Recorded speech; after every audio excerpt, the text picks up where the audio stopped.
नमस्कार मित्रांनो. मित्रांनो, आज आपल्या पुसेगावच्या मैदानाच्या नंतर आज पहिलं मैदान झालं बैलगाडा शर्यतीचं आणि ते आमदार केसरीचं बुलेटचं मैदान झालं आणि आजच्या मैदानामध्ये आपल्या बकासूरने फाजिल बरोबर पळून 1 नंबर केलेला आहे. आणि जे काय पुसेगावच्या मैदानाच्या नंतर बकासूरवर खूप टीका केली जात होती, की चुकीचा निर्णय दिला गेला बकासूरला सेमीमध्ये. तर बघा, माझं तर स्पष्ट म्हणणं आहे, की जो काही निर्णय येतो, तो कमिटीचा असतो. कमिटी तो निर्णय घेऊन देते आणि कमिटीचा जो एकदा निर्णय आला, मग त्याच्यानंतर दुसऱ्या दिवशी आपण त्याच्यावर काहीतरी बोलत राहणे आणि त्याच्यावरती कुठले भाष्य करणे योग्य नसतं. आणि कुठला तरी निर्णय आपल्याला दुसऱ्या दिवशी वाटला, की बुवा कालचा निर्णय चुकीचा दिला गेला होता किंवा कालचा निर्णय बदलायला पाहिजे. पण तसा खेळामध्ये कुठलाही बदलता येत नाही. हे मी मागच्या व्हिडिओमध्ये पण सांगितलं, की इतर खेळामध्ये तुम्ही बघा, की दुसऱ्या दिवशी क्रिकेटमध्ये बघा किंवा इतर खेळामध्ये बघा, भरपूर असे प्रसंग घडतात, की आपल्याला दुसऱ्या दिवशी समजतं, की हा निर्णय पंचांचा चुकीचा होता, पण तो बदलता येत नाही.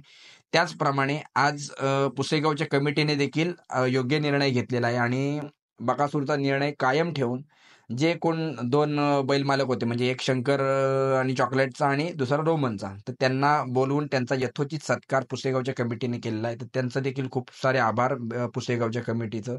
आणि आपल्या बकासूरने देखील आज सर्व प्रश्नचिन्ह जे काय उठत होते त्याच्यावरती त्याला योग्य उत्तर देत आज 1 नंबर केलेला आहे. तर बकासूरचं देखील खूप सारं अभिनंदन आणि त्याच्या पुढील वाटचालीसाठी आपण खूप सारे शुभेच्छा देऊया.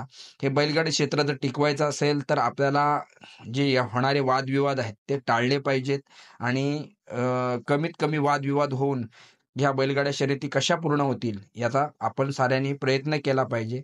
असं आपण सगळ्यांनी वागलं पाहिजे. सर्व मग YouTubeवाले असतील किंवा इतर कोण कमिटीवाले असतील यांनी शक्यतो एखाद्या निर्णयाला उशीर झाला तरी चालेल, पण तो योग्य निर्णय कसा देता येईल याचा विचार केला पाहिजे. आणि जर निर्णय दिला तर मग तो दुसऱ्या दिवशी आपण पुन्हा त्याकडे लक्ष न देता आपण पुढे जाण्याची सुद्धा आपण पात्रता आपली ठेवली पाहिजे, की एखाद्या मैदानाला एखाद्या कमिटीकडून चुकीचा निर्णय गेला असेल, तर तो आपण सोडून पुन्हा इतर मैदानं खूप सारी मैदानं आता होत आहेत. बैलगाडी क्षेत्राला खूप चांगले दिवस आलेत.